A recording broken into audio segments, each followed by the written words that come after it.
ناظرین کرام، اس ویڈیو میں ہم آپ کو شب برات سے متعلق اہم معلومات فراہم کریں گے اور اس رات میں کیے جانے والے اعمال کے بارے میں تفصیل سے بتائیں گے، لہٰذا ویڈیو کو اسکپ کیے بغیر آخر تک دیکھیے۔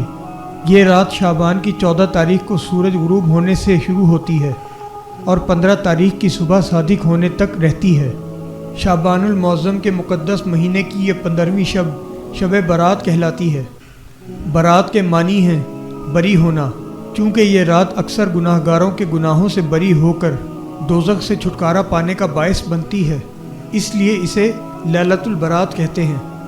اسلامی کتب میں اس رات کے کئی نام ملتے ہیں۔ ایک تو لیلۃ البرات، جس کا ابھی ذکر ہوا۔ اس کے علاوہ اس مبارک رات کو لیلۃ الرحمہ یعنی رب العالمین کی رحمت خاصہ کے نزول کی رات، اور لیلۃ المبارکہ یعنی برکتوں والی رات، اور لیلۃ الصق یعنی دستاویز والی رات بھی کہا جاتا ہے۔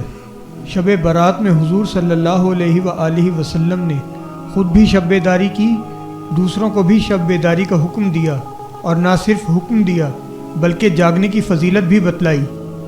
آپ صلی اللہ علیہ وآلہ وسلم کا ارشاد مبارکہ ہے کہ جس نے 5 راتوں کو زندہ رکھا اس کے لیے جنت واجب ہو گئی۔ نمبر 1، 8ویں ذی الحجہ کی شب۔ نمبر 2، 9ویں ذی الحجہ کی شب۔ نمبر 3، عید الاضحیٰ کی رات۔ نمبر 4، عید الفطر کی رات۔ نمبر 5، 15ویں شعبان کی رات۔ ایک اور حدیث میں حضرت عبداللہ بن عمر رضی اللہ تعالیٰ عنہ سے روایت ہے کہ حضور صلی اللہ علیہ وآلہ وسلم نے فرمایا، 5 راتیں ایسی ہیں جن میں کی جانے والی دعا رد نہیں ہوتی۔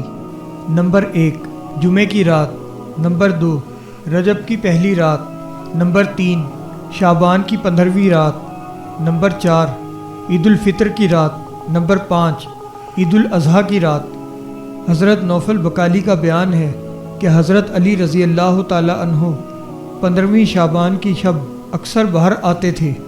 ایک مرتبہ حضرت علی رضی اللہ تعالی عنہ 15ویں شعبان کی شب باہر آئے اور آسمان کی جانب نظر اٹھا کر کہا کہ ایک مرتبہ حضرت داؤد علیہ السلام نے 15ویں شعبان کی شب میں آسمان کی جانب نظریں کرتے ہوئے کہا تھا، یہ وہ وقت ہے جس شخص نے اس وقت میں اللہ سے دعا مانگی اس کی دعا اللہ نے قبول کی، اور جس نے دعائے مغفرت کی اللہ نے اس کی مغفرت کر دی، بشرطے کہ دعا کرنے والا، اشعار یعنی 10واں حصہ لینے والا، جادوگر، کاہن، نجومی، فال نکالنے والا، گویہ اور باجا بجانے والا نہ ہو۔ اس کے بعد حضرت علی رضی اللہ تعالیٰ عنہ نے یہ دعا کی، اے اللہ، اے داؤد علیہ السلام کے رب، اس شب میں جو شخص دعا مانگے یا مغفرت کا طالب ہو اس کی دعا قبول کر لے، کیونکہ اس رات تیرا خصوصی فضل و کرم کرنا زبان زد خاص و عام ہے، اگرچہ دوسری راتوں میں بھی کرم کرتا ہے۔ اور پھر کہا، اللہ تعالیٰ اس رات میں تمام لوگوں کی مغفرت کرتا ہے، البتہ مشرک یعنی شرک کرنے والا، دل میں کینہ یعنی برائی رکھنے والا، قطع رحمی کرنے والا یعنی رشتہ داروں سے تعلق توڑنے والا، ان کی دعا اللہ تعالیٰ اس رات میں بھی قبول نہیں کرتا۔ بعض ایسے بدقسمت لوگ ہیں جن کی مغفرت اس رات میں نہیں ہوتی۔ نمبر 1، اللہ تعالیٰ کے ساتھ شرک کرنے والا۔ نمبر 2، بغض اور کینہ رکھنے والا۔ نمبر 3، کسی انسان کو ناحق قتل کرنے والا۔ نمبر 4، زانی مرد و عورت۔ نمبر 5، پاجامہ کو ٹخنوں سے نیچے لٹکانے والا۔ نمبر 6، قطع رحمی کرنے والا یعنی رشتے ناطے توڑنے والا۔ نمبر 7، والدین کی نافرمانی کرنے والا۔ نمبر 8، شراب پینے کی عادت رکھنے والا۔ نمبر 9، ظلم سے محصول یا رشوت لینے والا۔ نمبر 10، جادو کرنے والا۔ نمبر 11، غیب کی خبریں بتانے اور فال نکالنے والا۔ نمبر 12، ہاتھ کے خطوط دیکھ کر غیب کی باتیں بتانے والا۔ نمبر 13، گانے اور طبلہ سارنگی بجانے والا۔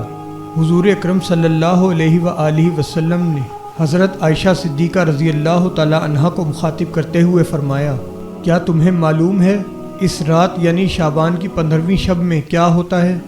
انہوں نے عرض کیا، یا رسول اللہ صلی اللہ علیہ وآلہ وسلم، ارشاد فرمائیے کیا ہوتا ہے؟ فرمایا اس رات میں ہر ایسے بچے کا نام لکھ دیا جاتا ہے جو آنے والے سال میں پیدا ہونے والا ہے، اور ہر اس شخص کا نام لکھ دیا جاتا ہے جو آنے والے سال میں مرنے والا ہے، اور اس رات میں سب بندوں کے اعمال اٹھائے جاتے ہیں، اور اسی رات میں لوگوں کی مقررہ روزی اترتی ہے۔ اس حدیث مبارکہ سے معلوم ہوا کہ اللہ تعالیٰ شعبان کی 15ویں رات میں آئندہ سال کے مرنے والوں اور پیدا ہونے والوں کے بارے میں فیصلہ کرتے ہیں، اور اللہ تعالیٰ کو معلوم تو ہمیشہ سے ہے کہ کب کس کی موت و حیات ہوگی، لیکن اس رات میں فرشتوں کو مرنے اور جینے والوں کی فہرست دی جاتی ہے۔ چنانچہ حضرت عطا بن یسار رحمۃ اللہ علیہ فرماتے ہیں، شعبان کی 15ویں شب میں اللہ تعالیٰ ملک الموت یعنی عزرائیل علیہ السلام کو ایک فہرست دے کر حکم دیتے ہیں کہ اس میں جن لوگوں کے نام لکھے ہوئے ہیں ان کی روح اس سال وقت مقررہ پر قبض کرنا، جبکہ دنیا میں یہ لوگ مختلف کاموں میں مشغول ہوتے ہیں۔ کوئی اپنے گھر کو سجانے اور خوبصورت قالین بچھانے میں لگا ہوا ہے، کوئی باغ لگانے کی فکر میں ہے، کسی کی منگنی ہوتی ہے، کوئی نکاح کرنے میں مصروف ہے، اور کوئی اپنا بنگلہ کوٹھی بنوا رہا ہے۔ دوسری طرف اس شب میں اللہ تعالیٰ کے یہاں اس کی موت کا وقت، دن اور تاریخ لکھی جا رہی ہوتی ہے۔ حضرت شیخ عبدالحق محدث دہلوی رحمۃ اللہ علیہ فرماتے ہیں، بعض علماء کی رائے ہے کہ کتابت کا یہ کام لیلۃ القدر میں ہوتا ہے، لیکن اس کی ابتدا 15ویں شعبان کی شب سے ہوتی ہے۔ پیران پیر حضرت شیخ عبدالقادر جیلانی رحمۃ اللہ علیہ غنیت الطالبین میں تحریر فرماتے ہیں، بہت سے لوگوں کے کفن تیار ہو کر آ چکے ہیں، مگر وہ کفن پہننے والے ابھی تک بازاروں میں خرید و فروخت میں لگے ہوئے ہیں۔ بہت سے لوگوں کی قبریں کھود کر تیار ہو چکی، مگر ان میں دفن ہونے والے غفلت سے خوشیاں مناتے پھرتے ہیں۔ بہت سے لوگ اس وقت ہنستے اور خوشیاں مناتے پھرتے ہیں، حالانکہ وہ ہنسنے والے بہت جلد ہلاک ہونے والے ہیں۔ ناظرین کرام، اب ہم شب برات میں کیے جانے والے اعمال کا ذکر کرتے ہیں۔